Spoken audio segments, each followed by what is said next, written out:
Good morning, everyone. My name is Gonzalo Peralta. Welcome to this edition of BCCIE's Morning Coffee Series.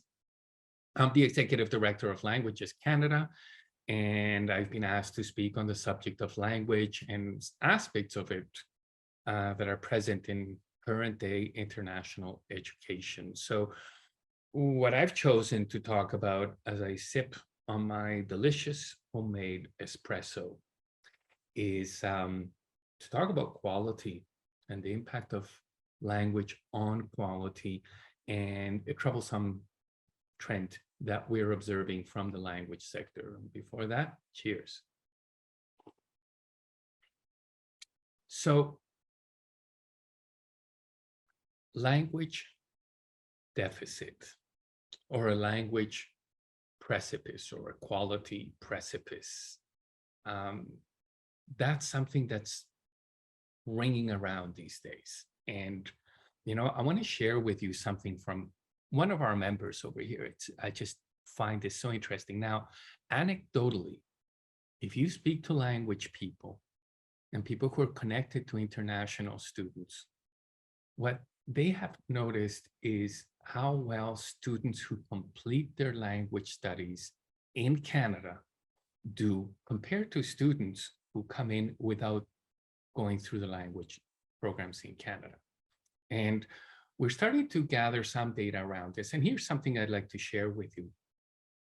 Based on the time it generally takes international students to complete their undergraduate programs at this university, students who complete the university's language pathway courses are 12% more likely to graduate than our international students who do not complete the courses.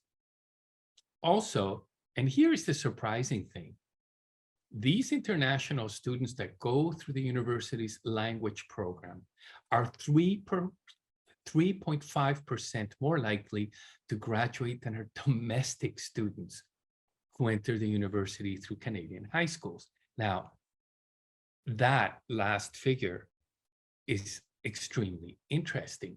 What is it about students going through a language program in Canada that prepares them for their university or college degree or certificate?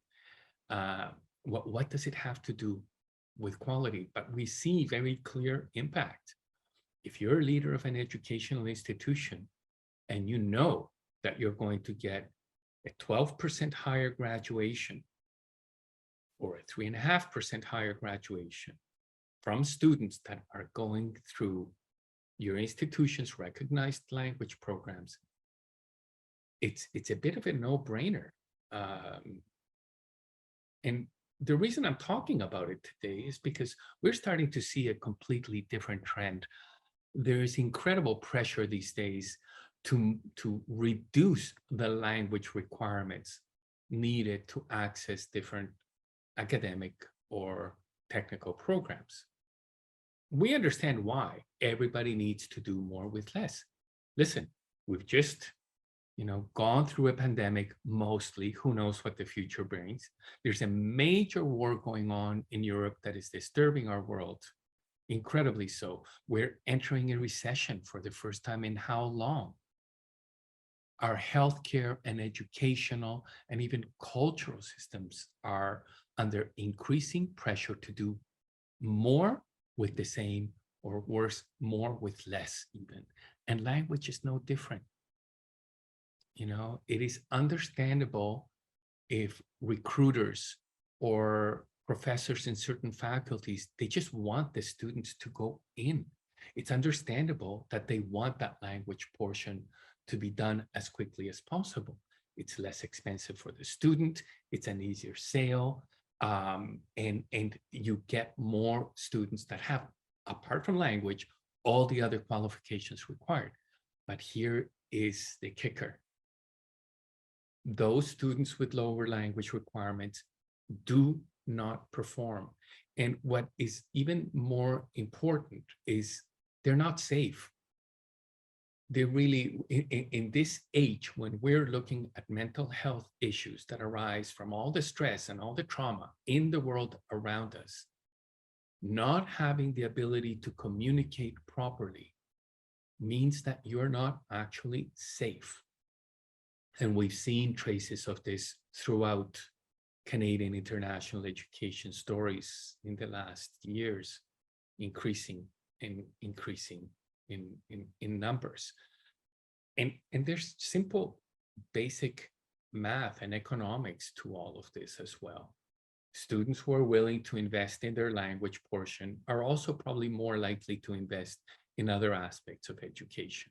Students who have a higher degree of proficiency in language and who are well integrated into their communities, be it the institutional community or their social community, are so much better equipped to tackle the challenges that are there in front of them. So it is troublesome when people start talking about lowering language requirements. I think it's an alarm bell, actually. And just as Canada is so proud of its educational quality reputation, we have to look at the fact that much of it really rests on our ability to communicate effectively and to be well integrated so that we can actually tackle our academic challenges properly and be a meaningful contributor to the community we're in. So that's what I wanted to share with you today. If you're a leader in an educational institution, make sure that your language policies are strategic. Make sure your language policies are progressive. Don't leave it up to the faculty members to have to learn everything about this. Faculties that should not have to. Make sure that your institution is headed in the right direction and that you value language for what it is, for the great gift that it is for all of us. All right, everybody, enough for today. Thank you so much. Thank you for joining me for my morning espresso. Gonzalo Peralta, Languages Canada, signing off.